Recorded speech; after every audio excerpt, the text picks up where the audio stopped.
I am discussing about the important amendments in the history of Indian Constitution. This is very important for UPSC aspirants and other PSC examinations. Now we have reached up to the 76th Amendment Act 1994. This Amendment Act raises the reservation quota of government jobs and seats for admission in the educational institutions in favor of socially and educationally backward classes to 69% in Tamil Nadu. You know that this reservation court has put a limit that is can't be more than 50%, but actually when it is increased to 69% in Tamil Nadu, then we have to brought a new amendment, that is 76th Amendment 1994, in order to raise the reservation quota of government jobs and seats for admission in the educational institutions in favor of socially and economically, educationally backward classes to 69% in Tamil Nadu.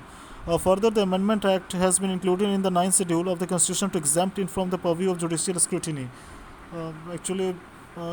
Another thing has been added in this amendment, that is, the Amendment Act has been included in the 9th schedule of the Constitution to exempt it from the purview of judicial scrutiny. Then comes the 77th Amendment Act 1995. This amendment has added a new clause 4A to Article 16 of the Constitution, which empowers the state to make any provisions for reservation and promotions in government jobs in favor of SCs and STs. If it is of opinion that they are inadequately represented in the services under the state.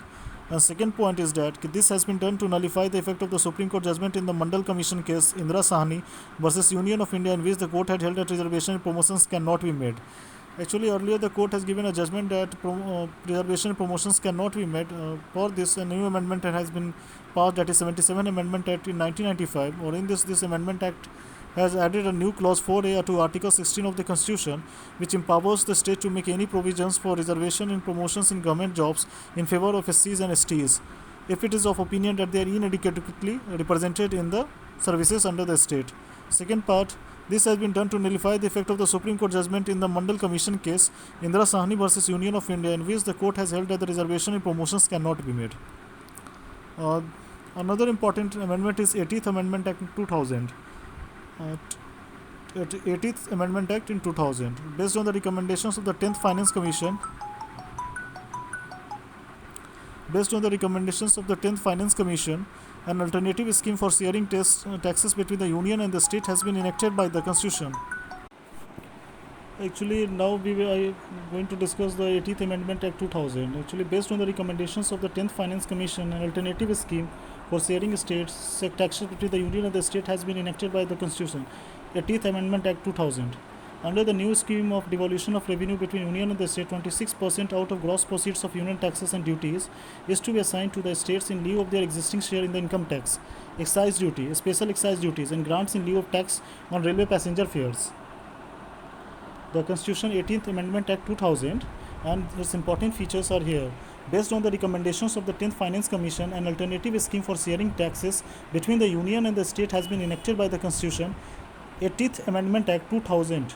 Under the new scheme of devolution of revenue between Union and the state, 26% out of gross proceeds of Union taxes and duties is to be assigned to the states in lieu of their existing share in the income tax, excise duty, special excise duties, and grants in lieu of tax on railway passenger fares. Then comes the Amendment Act 85, 2001. This act amended Article 16, 4A of the Constitution to provide for consequential seniority in the case of promotion by virtue of rule of reservation for government servants belonging to the scheduled caste and the scheduled tribe.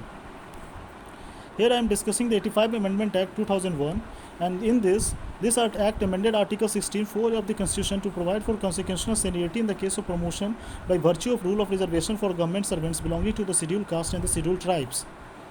Amended Article 16, 4A of the Constitution to provide for consequential seniority in the case of promotion by virtue of rule of reservation for government servants belonging to the scheduled caste and the scheduled tribe. Then comes the Constitution 86th Amendment Act 2002. This is very important. With a view to making right to free and compulsory education a fundamental right, the Act inserts a new article, namely Article 21A, conferring on all children in the age group of 6 to 14 years the right to free and compulsory education. The Act amends in Part 3, Part 4 and Part 4 of a Constitution. And now I am discussing the 86th Amendment Act 2002. In this, actually free and compulsory education, with a motto of the government to provide the free and compulsory education, this amendment has been done.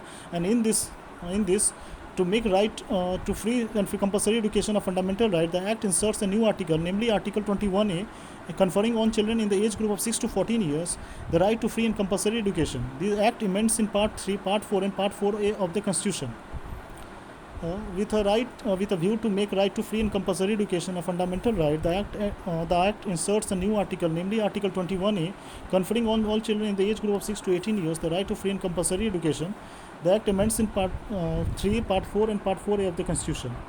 उसके बाद then comes the Amendment Act 2003. The Act adds Article 338A and provides for the creation of National Commission for Scheduled Tribes. This is 89th Amendment Act 2003, or the Act adds Article 338A and provides for the creation of National Commission for Scheduled Tribes. Then comes the 90th Amendment Act of 2003. In this, the Act amends the Article 332 and adds Section 6 regarding representation in the Border Territorial Area District in the state of Assam. This is 19th Amendment Act of 2003. The Act amends Article 332 and adds Section 6 regarding representation in the Border Territorial Area District in the state of Assam. This is 19th Amendment Act of 2003, or in this the Act amends Article 332 and adds Section 6 regarding representation in the Border Territorial Areas District in the state of Assam. 19th Amendment Act of 2003, the Act amends Article 332 and adds Section 6 regarding representation in the Border Territorial Area District in the state of Assam. The Constitution 91 Amendment Act 2003. The Act makes provision for limiting the size of the Council of Ministers at the centre and the states and give teeth to debar a defector from holding any remunerative political post for the remaining tenure of the legislature unless re-elected. This is 91 Amendment Act 2003. In this, the Act makes provisions for limiting the size of the Council of Ministers at the centre and the states and gives teeth to debar a defector from holding any remunerative political post for the remaining tenure of the legislature unless re-elected.